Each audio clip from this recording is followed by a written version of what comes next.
Assalamualaikum warahmatullahi wabarakatuh. Alhamdulillahi rabbil alamin. Wa bihi nasta'in ala umuri dunya waddin. Wassalatu wassalamu ala sayyidina Muhammadin wa ala alihi wa ashabihi ajma'in. Amma ba'du. Wa ya ikhwanul muslimin, dimanapun Anda berada, marilah segala puji kita panjatkan kehadirat Allah Subhanahu wa Ta'ala yang senantiasa telah memberikan keluangan, kesempatan, dan kesehatan untuk bisa kita beraktivitas sehari-hari, beserta selawat dan salam kita curahkan kehadirat Nabi besar Muhammad sallallahu alaihi wasallam dan para al dan sahabat beliau yang telah mendidik kita, membina kita, memberi hidayah kepada kita sehingga kita berada pada posisi jalan yang benar. Pada kesempatan yang bahagia ini, bertepatan pada tanggal 12 Rabiul Awal, hari lahirnya baginda Rasulullah Sallallahu Alaihi Wasallam.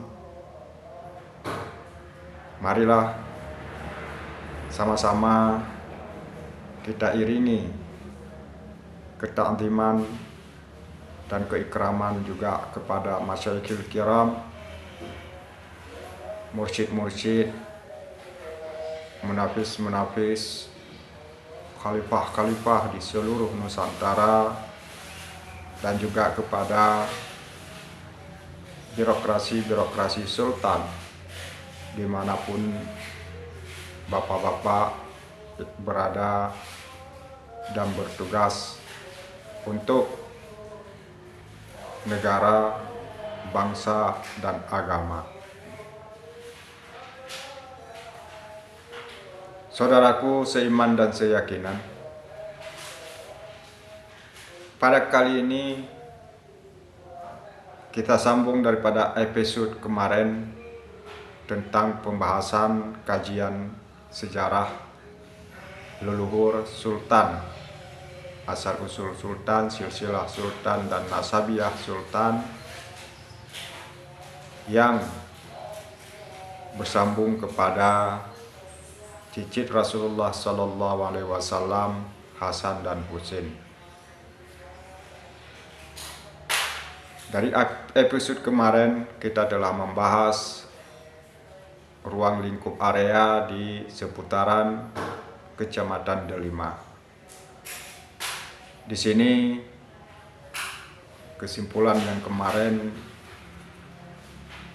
kita bisa melihat hasil dari perjuangan Tunku Syekh Dirbe, Dayang Mansur Shah bersama Sultan Iskandar Muda dan seterusnya, dengan satu isyarah pada bangunan masjid, pada tampung masjid di seluruh Aceh berarsitektur tampung tindih. Tampung tindih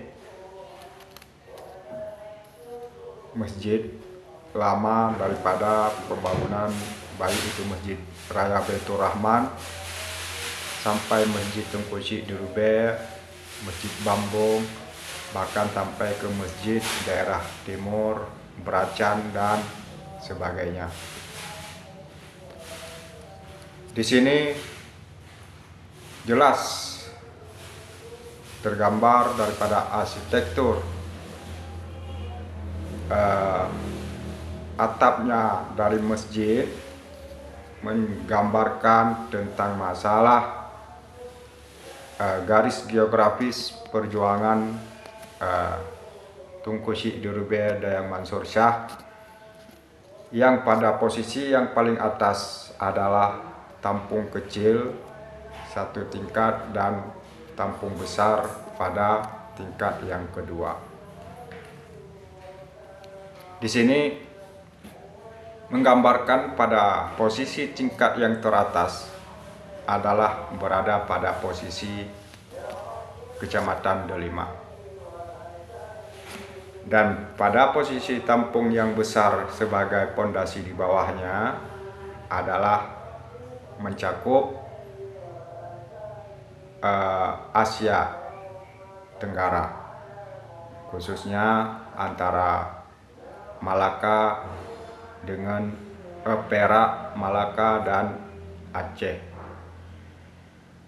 Di sini jelas tampung gaya ujung dari jarum kompas menunjukkan nenek kita, kakek kita, eyang kita, Dayang Mansur Shah. Dia bersaudara 3 yang basis perjuangan pertama sekali terkonsentrasi di Kecamatan Delima. Delima ini ada mukim-mukim yang sekarang mukimnya sudah 5 mukim. Mukim yang pertama Mukim Rebe, kedua Kampung Are, ketiga Mukim Bambung, keempat Mukim Beah, empat mukim. Mukim Rebe, Kampung Are, Bambung, dan Beah. 4 mukim di bawah ibu kota Kecamatan Rebe yang terjadi titik daripada tampung yang 3 ini adalah 3 mukim. Mukim yang pertama adalah Mukim Rebe, yang kedua adalah Mukim Bambung, dan yang ketiga adalah Mukim Cirih ataupun Are. Yang sekarang 5 mukim, sekarang sudah Are sudah pecah menjadi 2 mukim, Are dan Mukim Cirih. Dulu Cirih ya, 4 mukim dulu. Jadi posisi Tunku Syekh Dirube sendiri berada di Mukim Rebe. Posisi abangnya Tunku Syekh Dirube berada pada posisi Bambung, dan posisi adiknya Tunku Syekh Dirube berada pada posisi Cirih, Mukim Cirih ataupun Mukim Are.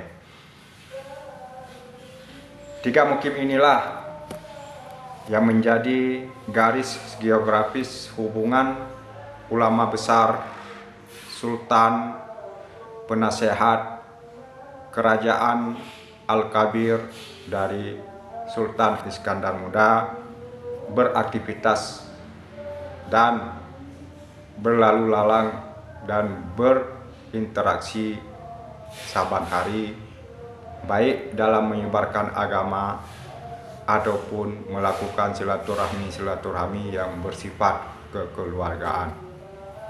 Di antara Mukim Rube pas pada posisi desa Menasaraya berhubung tali dengan desa masjid di Mukim Bambung. Dari Bambung berhubungan tali dengan Mukim Cirih yang dinamakan Mukim Are juga, yang pas pada posisi desa Pulau Tunong Are, yang termasuk yang namanya daripada nama dulu dinamakan Desa Berandang. Di sini ada namanya Mukim Cerih sebagai basis, sebagai tempat wilayah kekuasaan dalam taklukan cicit daripada adiknya Tunku Cik Dirube, Tunku Cik Dian, yaitu Idris, ayah daripada Sihabuddin bin Idris. Jadi kekuasaan daripada Idris berada di Mukim Cerih, sebelah kiri jalan dari barat. Itu kekuasaan Tunku Cik, cucu daripada Tunku Cik Dian, dinamakan dengan Mukim Cerih, Desa Cerih. Desa Cerih ada 4, Cerih Me, Cerih Cet, Cerih Dudu, Cerih Kupula, Cerih Alu, Cerih Kupula, 5. Jadi di antara 5 cerih tersebut yang paling kuat unsur sejarahnya tentang keberadaan cicit daripada Tunku Cik Dirube, Tunku Cik Dian berada pada posisi Cerih Cet. Yang dulu namanya Cerih Cet digabung menjadi Cerih Me. Cerih Me namanya satu nama, Cerih Me. Mana Cerih Me ini sambungan daripada Mukim yang Cerih yang berada di Banda Aceh, di kawasan Ujung Karim. Ada Mukim Idris di Banda Aceh yang namanya Mukim Cerih di Desa Cerih di Mukim Ule Karim. Di situ di Banda Aceh sebagai basis kepala Panglima dalam istilah Bata Aceh, Cie Cerih, Cie Pang Idris, habis itu Ulele Banda Aceh, dan Kaju Banda Aceh, di posisi Istana Sultan sekarang Kaju. Jadi kembali lagi ke Kecamatan Delima, kepada segi kecil ini, Tunku Cik Dirube dengan Bambung nisbahnya abang, Tunku Cik Dirube nisbah ke Cerih nisbahnya adik.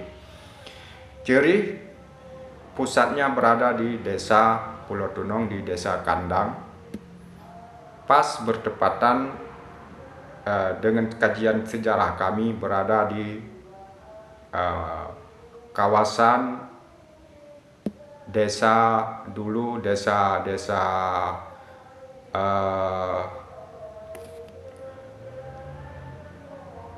Lemnasah Setui, pas di balai kawasan Desa Setui, tempat bermakamnya Said dari keturunan As-Said Al-Bakar Abu Bakar Syattari, pengarang dari kitab I'anatut Talibin.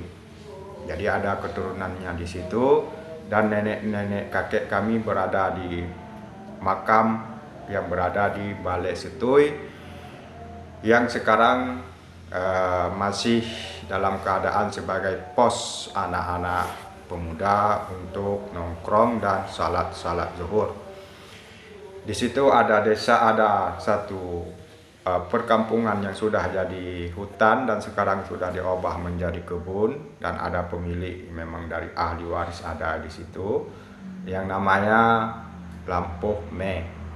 Jadi di Lampuh Me inilah basis daripada cicit Tunku Cik Dian Pang Idris dan Tunku Saad dan cicit Said dari Abu Bakar Said Abu Bakar Syattari, pengarang kitab Yana, melakukan aktivitas dan pola didikan kepada masyarakat dengan sistem rangkang sambil berkebun untuk menyebarkan agama Islam. Jadi tokoh-tokoh dan nama-nama yang sedang kita selidiki sekarang untuk kita kaitkan dengan tokoh yang fenomenal sekarang, Tunku Syekh Ilebe Muhammad Irsyad, pelopor perjuangan gerilyawan pertama kali di Aceh untuk pergerakan eksistensi kekuatan sultan ataupun manajemen struktural sultan. Tunku Syekh Ilebe yang fenomenal sekarang berkaitan dengan Tunku Syekh Dian yang berposisi di daerah kami, Kampung Are dan Garut. Jadi bagaimana bisa kedatangan orang ini yang ketiga dan siapa namanya yang sebenarnya yang bisa kita nisbahkan kepada nama di ketika kita sama dia nanti. Di sini saya minta juga kepada Al Mukarram, guru-guru kami dimanapun, untuk kejelasan yang lebih detail. Walaupun ada keterangan dari saya dalam sifat sementara ini, menurut asumsi ataupun penelitian saya, nama daripada Tunku Syekh Ilebe Mansur Shah, adiknya yang abang dari Tunku Syekh Dian, adiknya yang berada di Bambung yang bernama Tunku Syekh Dian yang bernama Ahmad. Yang di Bambung ini ada nama satu lagi Arifin, yang mungkin itu apakah lakap ataupun nama. Kalau nama mungkin bisa dinisbahkan, Arifin identik dengan nama Zainal Abidin. Jadi Arifin Zainal Abidin identik nama tersebut dengan gelaran Arifin. Jadi nama tiga ini, Mansur Shah, Ahmad, dan Arifin, dari mana sumbernya yang saya perdapatkan? Sumber tersebut kami dapatkan daripada kajian sejarawan Kota Malaka. Sejarawan Kota Malaka mengatakan Mansur Shah bernama, ada adiknya Ahmad dan Arifin, 3. Jadi 1 untuk Aceh, 2 di Malaka menjadi sultan. 1 di Malaka Ahmad, 1 di Perak. Ya, makanya Rubia ini dinamakan si Rubia Perak, itu berkaitan dengan kota Perak di Malaka. Jadi dalam segi pondasi tampung masjid dasar, alas kondisi besar ini menimbulkan antara Aceh, Malaka, dan Perlak. Aceh, Malaka, dan Perlak ataupun Pateh. Jadi disinilah menjadi gaya arsitektur pembangunan masjid, atap masjid di seluruh Aceh, menimbulkan mereka itu bersanak keluarga bersaudara 3. Jadi bagaimana sejarah kedatangan mereka sudah kita beri gambaran sedikit kemarin. Masalah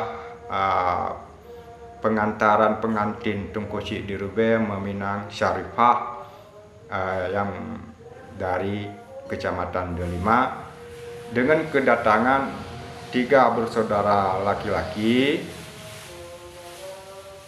dan 1 bersaudara perempuan. Jadi yang 3 laki-laki berada di Rube, ke belah sungai dari timur, Bambong, dan Kampung Are ataupun Kampung Are dulu sebelum melangkah ke Kecamatan Garut, Indrajaya. Jadi di sinilah terjadi aktivitas sehari-hari, melakukan aktivitas pertanian,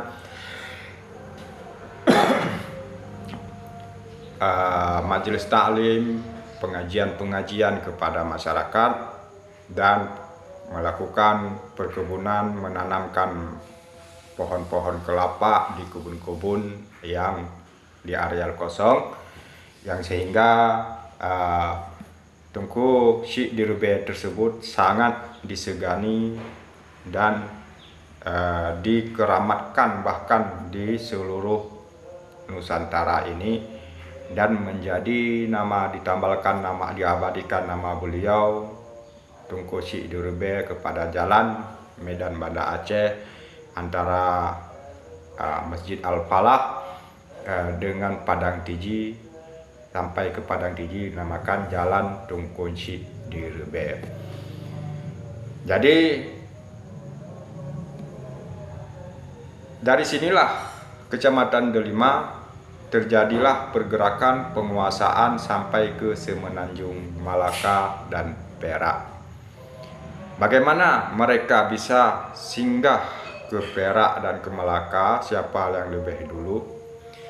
Di sini dari keturunan Bugis, ayahnya dari Tengku Syekh di Rube yang untuk sementara kita lakap kita namai dengan Abdullah I, dari Bugis, yang sebenarnya asal juga dari di sini. Jadi kembali datang ke Bugis, kembali anak cucunya Tengku Syekh di Rube juga ke Rube. Dari Rube ke Bugis, kembali anak cucu Tengku Syekh di Rube juga ke Rube, ataupun dalam kekuasaan Kerajaan Pedir yang berhubungan erat dengan Kerajaan Paseh Perlak. Jadi alur pergerakan dan penyebaran agama ajaran Islam di seluruh Nusantara Melayu dilakukan oleh Tengku Syekh di Rube ini. Ada yang memang sengaja mendakwah dan mentaklimkan masyarakat tentang keilmuan agama, tauhid, fiqh, dan tasawuf. Ada yang kadangkala kedatangan secara maksud duniawi untuk mencari nafkah ataupun silaturahmi, dan ada yang tujuannya maksud untuk gerilya, pelarian dari problema-problema di ketika ada masalah senggol-menyenggol dengan pihak Portugis kah, ataupun Inggris kah, ataupun Belanda kah. Jadi disinilah kita mengkaji dari mana asal perjuangan gerilya kita, pergerakan gerilya yang dilakukan oleh para alim ulama. Di sini karena ada gesekan-gesekan dengan pihak pemerintah kerajaan yang sedang kita kerjasama harmonis, ataupun perdagangan kita, kalau terjadi pergesekan ataupun persaingan bisnis, kita dialihkan daripada satu posisi kepada posisi yang lain, dari satu area kepada area yang lain. Masa gejolak yang sangat besar yang menjadi gerilya pertama kita tidak ambil dari masa Portugis, karena kita ingat masa Portugis, masa Inggris mungkin itu masa romantis ketika kita hitung penjajahan Belanda kolonialis selama 350 tahun.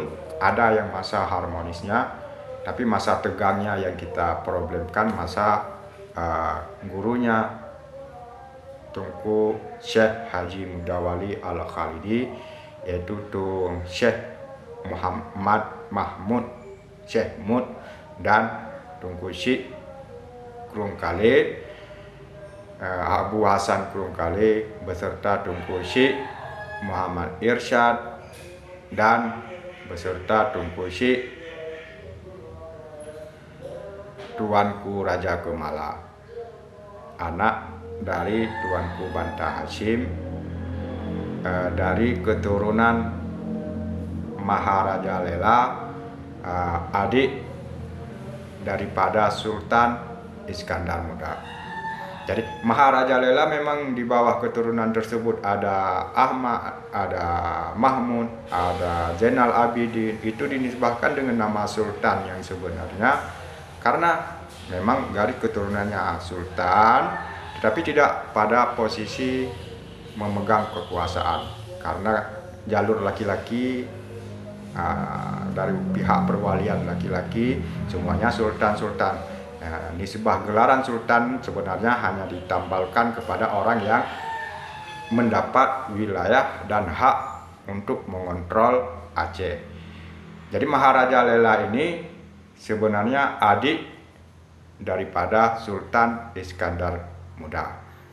Siapa Maharaja Lela? Di situ disebutkan nama dalam kajian pihak Tuanku Banta Hashim bernama Nuruddin Abdurrahim. Jadi Nuruddin Abdurrahim ini adik daripada Sultan Iskandar Muda yang bertalian dengan Tuanku Banta Hashim Zainal Abidin. Nanti berjumpa di Zainal Abidin, ayah daripada Iskandar Muda ataupun ayah daripada Maharaja Lela. Jadi makanya dinisbahlah tali daripada tali Tuanku Banta Hashim abad 18 tersebut yang lahir tahun 1834 itu wali pertama kerajaan Aceh Darussalam, karena daripada wali Sultan Iskandar Muda dari garis Abdurrahim Maharaja Lela, Nuruddin Abdurrahim Maharaja Lela.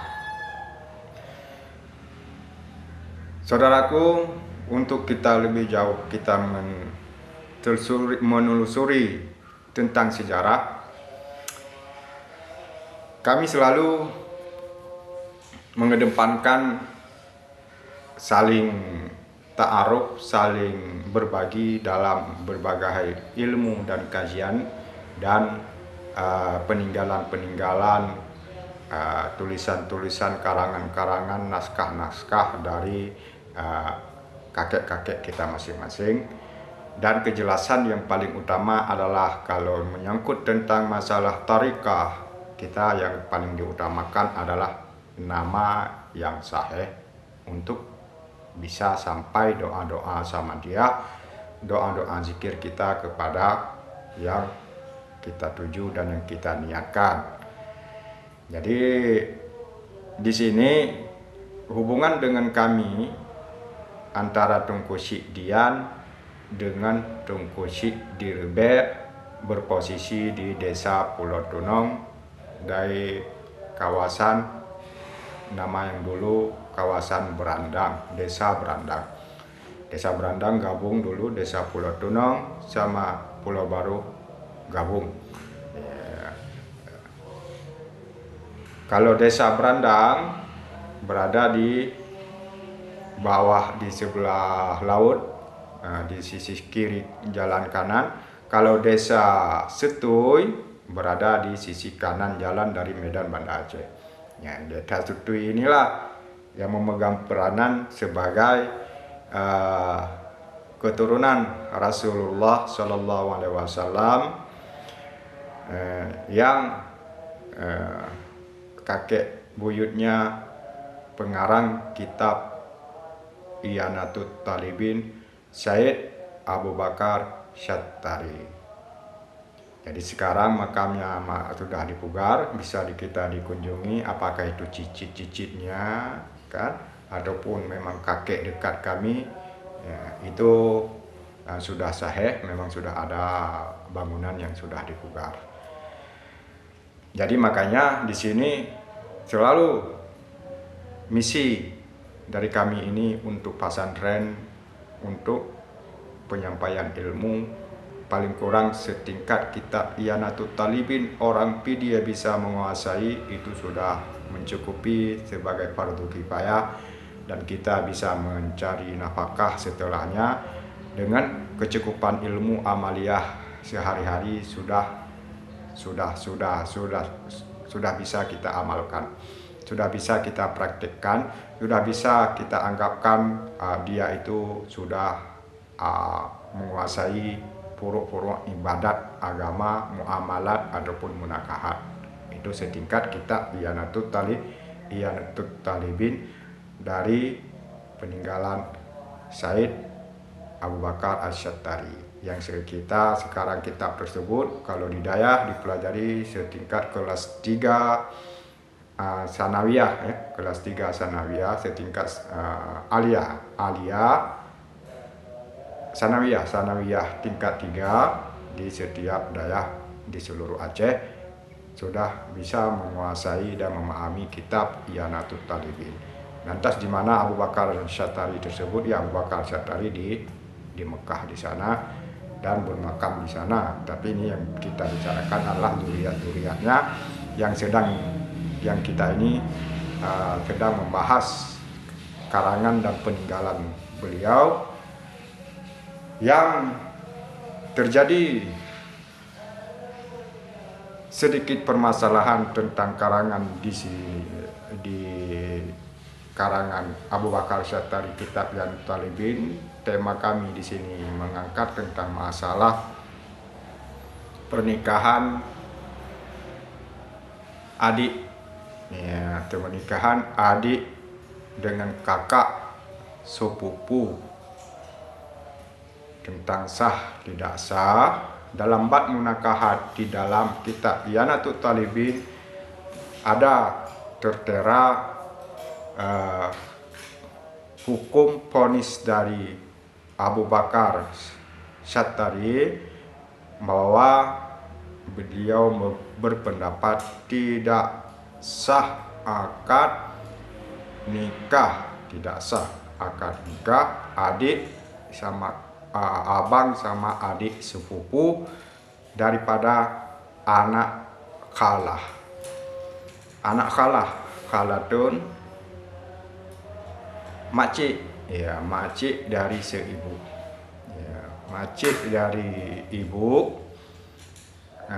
Kita nikahin dalam pandangan Abu Bakar Asy-Syattari. Di situ kupasan Abu Bakar Asy-Syattari tidak sah nikahnya, dan inilah problema sekarang yang sedang muncul permukaan.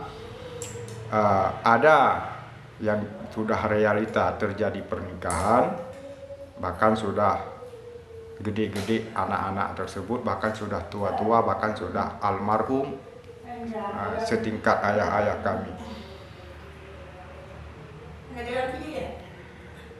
Dan pendapat ini ditentang banyak oleh kalangan yang telah melakukan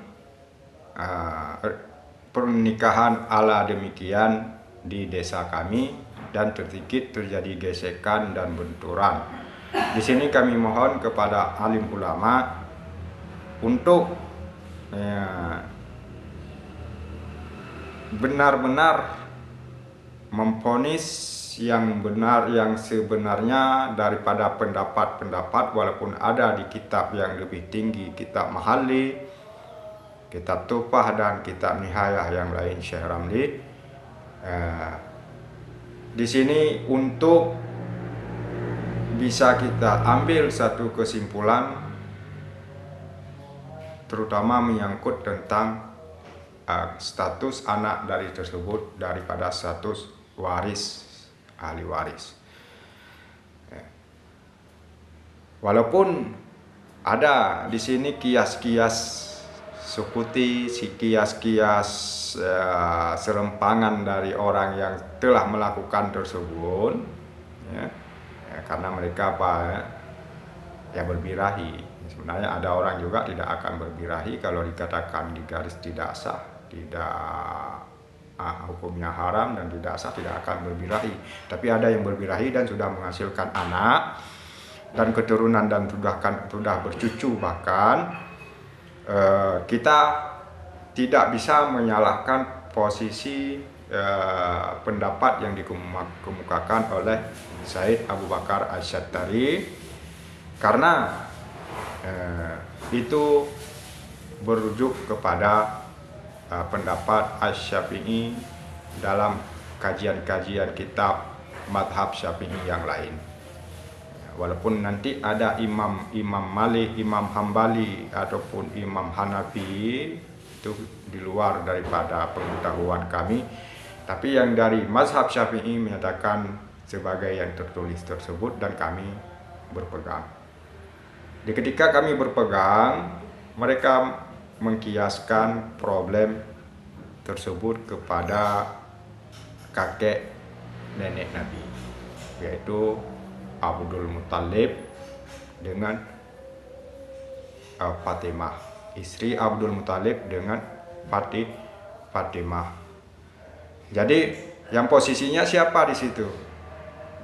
Posisinya bukan Abdul Muthalib, tapi posisi dalam sejarah yang kita perdapatkan dalam Wikipedia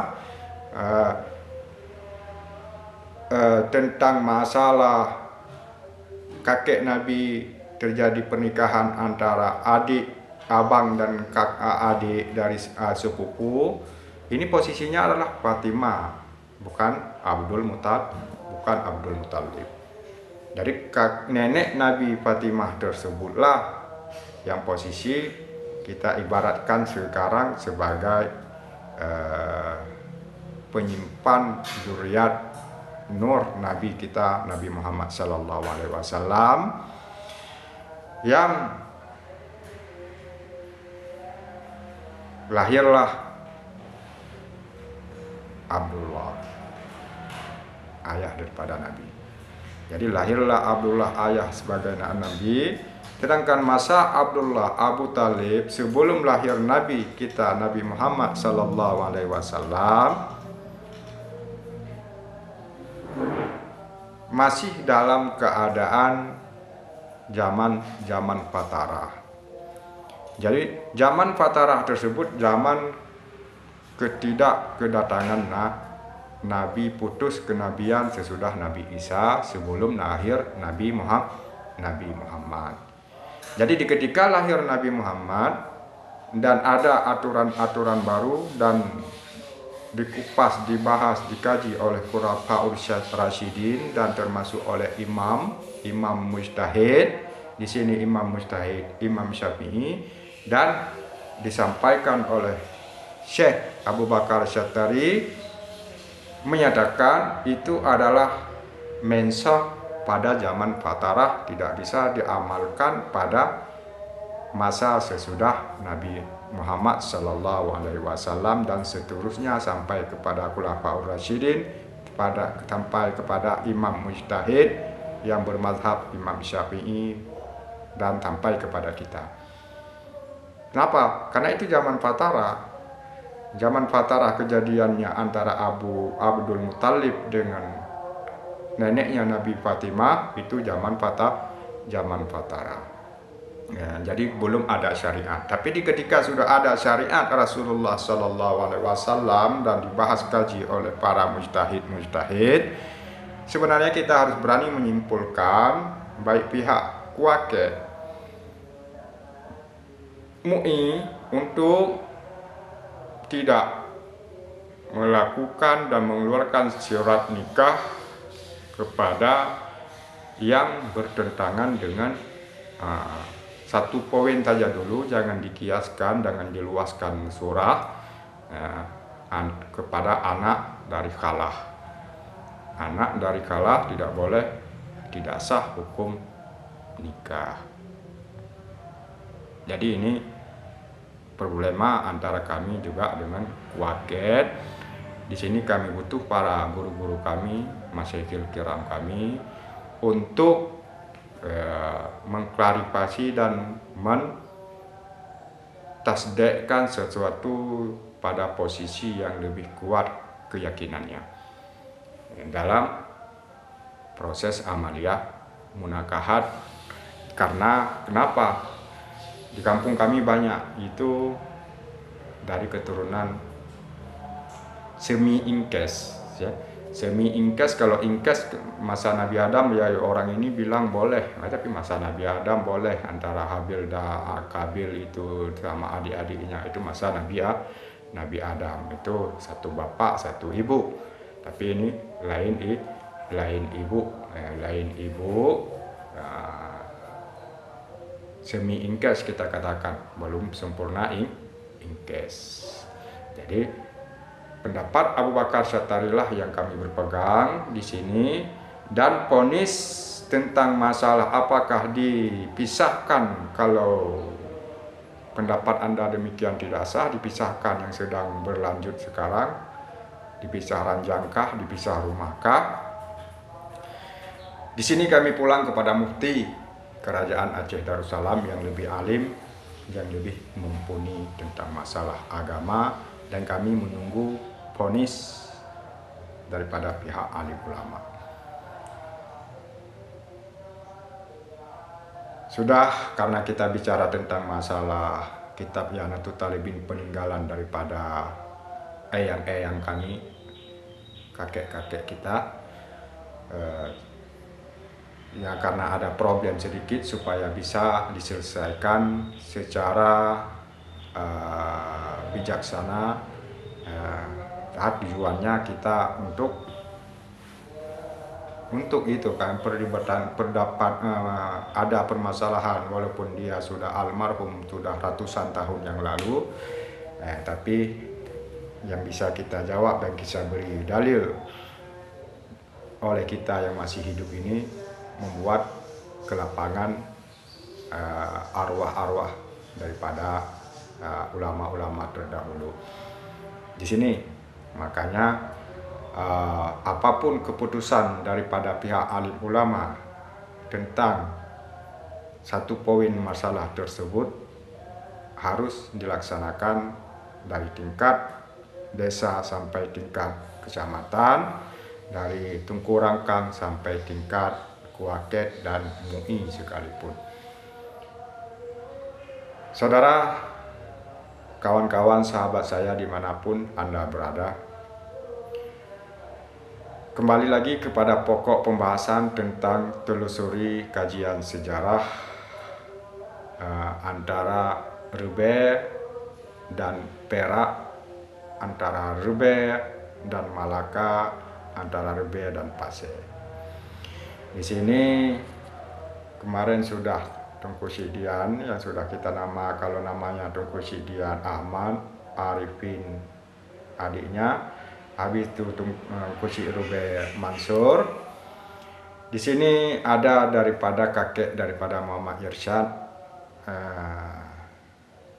yang setali dengan kami dalam kajian di lingkup desa kami ini. Kami namanya saja belum jelas karena sedang kami cari, itulah nama daripada kakek kami dari Tengku Sidian yang kami sebut, istilahkan nama dengan Tungku Apa. Nggak jauh dengan kami, Tungku Apa. Tungku Apa apakah nanti berhubungan dengan Tungku Muhammad, Tungku Idris, Syekh Idris Samalanga Mudi Mesra, ayah dari Syekh Muhammad Sihabuddin, mertuanya Abu Hanafiyah, pimpinan pertama Pondok Pesantren Mudi Mesra. Jadi Abu Hanafiyah dinisbahkan kepada kami Tengku Sidirbe, Muhammad Arbi Arongan, Muhammad Arbi Rebe, Tengku Syekh Muhammad Arbi Rebe. Sedangkan Sihabuddin dinisbahkan kepada Idris kepada Tunku Syiddian dan Tunku Muhammad Irsyad Ilebe. Dan di sini ada satu yang penghubung Tunku Syiddian ke desa kami ini, Tunku Apa, ayahnya Tunku Apa.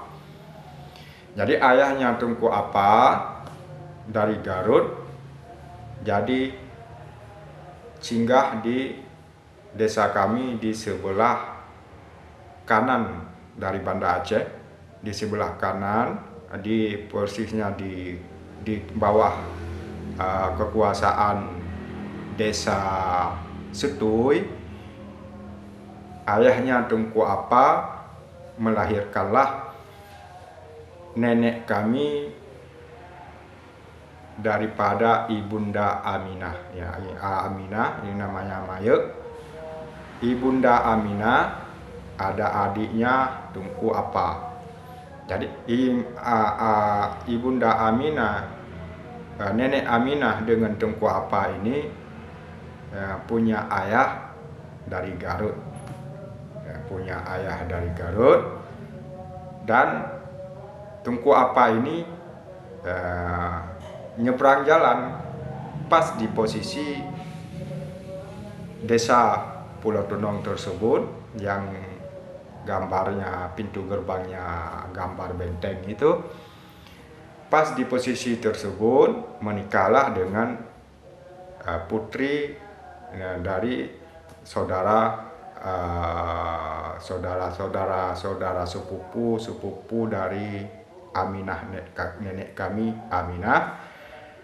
Dan lahirlah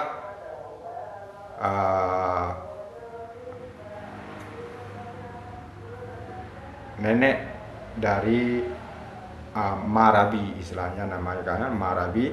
Yang Marabi ini juga punya suami, datang juga dari Garut, lebih dekat lagi dengan Tunku Syiddian dengan tali nasab, mungkin tali nasab laki-laki ke Marabi. Jadi di sini Tunku Syiddian lebih dulu singgah ke kawasan Setuy dan pindah ke ke Berandang pada posisi nenek Marabi. Dan Marabi sendiri nikah lagi dengan cicitnya Tunku Syiddian dari Garut, dari daerah Muara ataupun dari daerah Muara.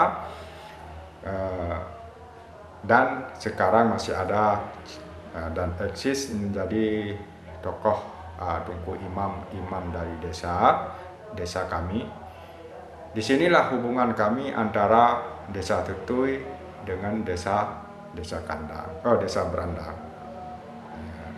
Jadi desa tersebut, menasah tersebut berarti milik daripada ayahnya Tunku Apa dari Dian, dan bergabung dengan Tunku Syiddian daripada pihak kakek saya, kakek kami dari Padang Tiji, dari Pedaya, dari kawasan jajahan kekuasaan Tuanku Banta Hasyim, ataupun masa itu ada Tunku Syed Berabo.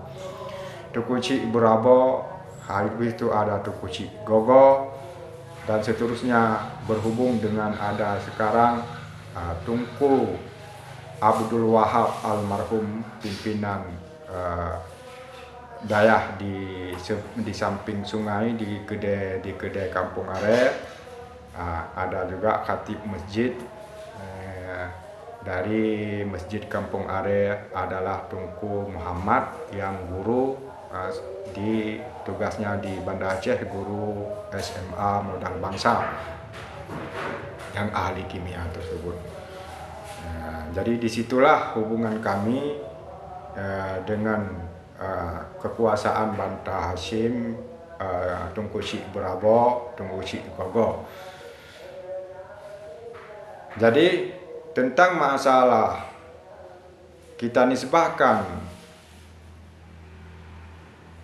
saya ini kepada keturunan daripada Maharaja Lela,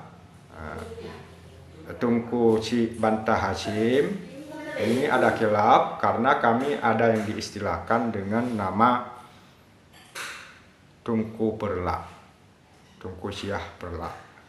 Ya, Tunku Syah Perlak yang segadang legendanya sedang kita kaji, yang makamnya berada posisi di seberang sungai Krung Pedaya. Ya, di sungai Krung Pedaya, desa Rubenulau, seberang tersebut ada 2 makam. Di seberang jalan tersebut ada 2 jembatan tersebut ada 2 makam. Yang 2 makam inilah yang sedang kami kaji. Apakah 2 makam tersebut raja, syekh, lagi raja? Karena yang di sini kita kembali kepada keturunan daripada Tunku Syekh Dirbet, Tuanku Ibrahim, yang kekuasaannya di kawasan Medan, dan Syahid dia dimakamkan di Lambada, Banda Aceh, punya 2 anak yang sama-sama sultan. Ya, tapi diambil dari abangnya dulu, Zainal Abidin, dan adiknya Husain. Jadi Zainal Abidin ini, kalau yang di Medan kita terdapat Zainal Abidin, ada yang bukan di Medan. Zainal Abidin inilah yang meninggal bersamaan tidak lama meninggal anaknya Sulaiman.